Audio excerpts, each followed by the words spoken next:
warahmatullahi wabarakatuh. Selamat siang untuk kelas 12 TKROA, 12 TKROB, dan 12 TKROC.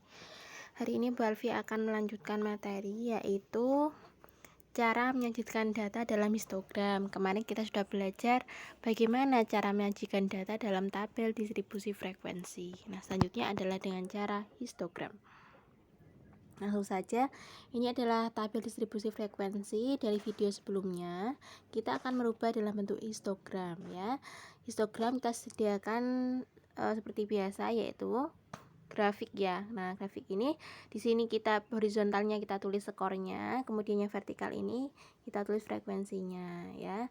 Ini untuk frekuensinya skalanya bisa kalian atur sendiri ya, bisa 1, 0 sampai dengan 30 atau berapa diatur sendiri. Nah, selanjutnya adalah langkah kedua adalah kita tulis. Nah, di sini skornya berapa saja ya. Nah, kita tulis. Nah, di sini kok 39,5 sampai 44,5. Nah, yang kita tulis di sini adalah batas bawah dan batas atas. Nah, batas bawah dan batas atas kan sudah kita pelajari sebelumnya. Nah, batas bawah dari kelas pertama ini berarti 40 kurangi 0,5 hasilnya ada 39,5. Batas atasnya 44 tambah 0,5 hasilnya adalah 44,5. Nah, untuk yang kedua juga iya, berarti batas bawahnya 44,5 sampai dengan 49,5. Ini juga ya dilanjutkan ya, berarti lanjutannya adalah nanti 49,5 sampai 54,5 ditulis di sini, 54,5 sampai dengan 59,5 ditulis di sini, dan seterusnya. Nah, kalau sudah menulis ini skornya dengan skalanya, kita isi frekuensinya. Nah, untuk skala 39,5 sampai 44,5 ada berapa? Oh, ada 7. Maka kita buat sebuah batang ya, yang menuju ke arah ini frekuensinya 7. Selanjutnya skala di kelas yang kedua yaitu 44,5 sampai 49,5 ada berapa? Oh, ada 8. Kita buat batangnya 8 ya, di ke arah frekuensi 8.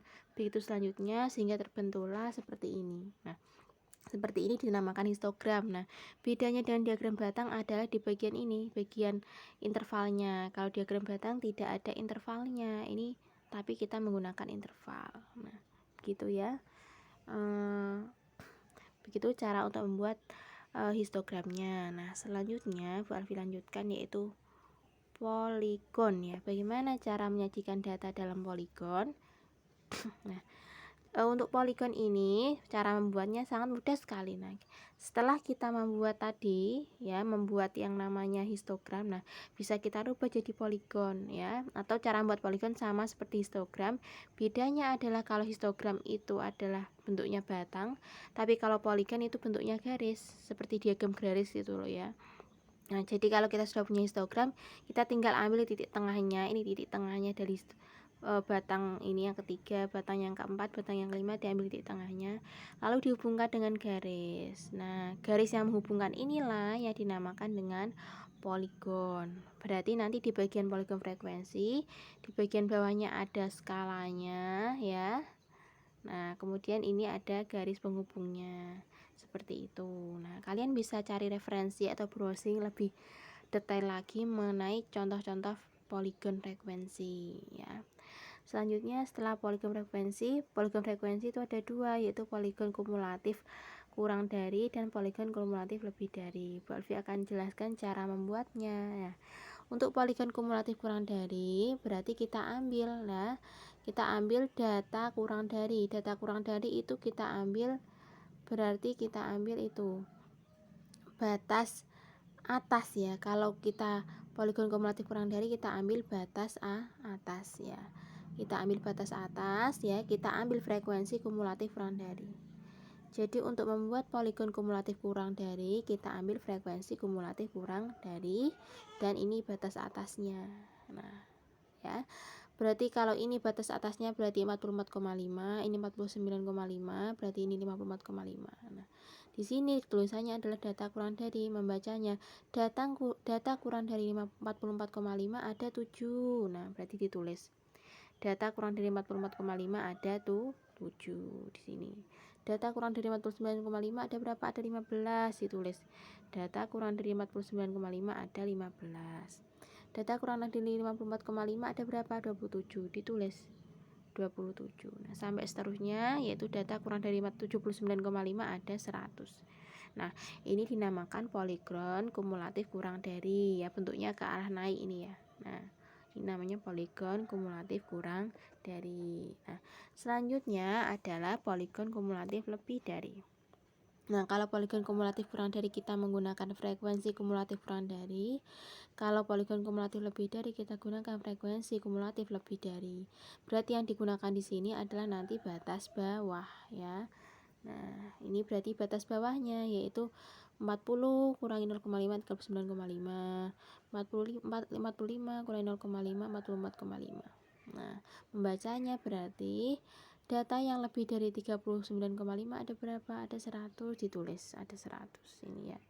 Data yang lebih dari 44,5 ada berapa? Ada 44, ada 93 ditulis dan seterusnya. Nah, bedanya tadi polygon kumulatif kurang dari menggunakan frekuensi kumulatif kurang dari, kalau ini kita menggunakan frekuensi kumulatif lebih dari beserta ini batas bawahnya ya. Nah, bisa dipahami lebih lagi. Yang terakhir ada OGIF. Nah, bagaimana cara membuat OGIF? Nah, OGIF ini sangat mudah sekali, kita tinggal merubah dari polygon tadi ya.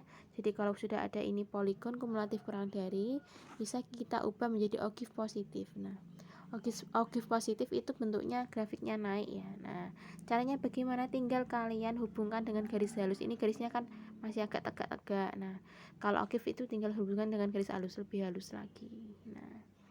Nah, ini ya. Nah, inilah OGIF-nya ya. Kemudian polygon kumulatif lebih dari juga sama.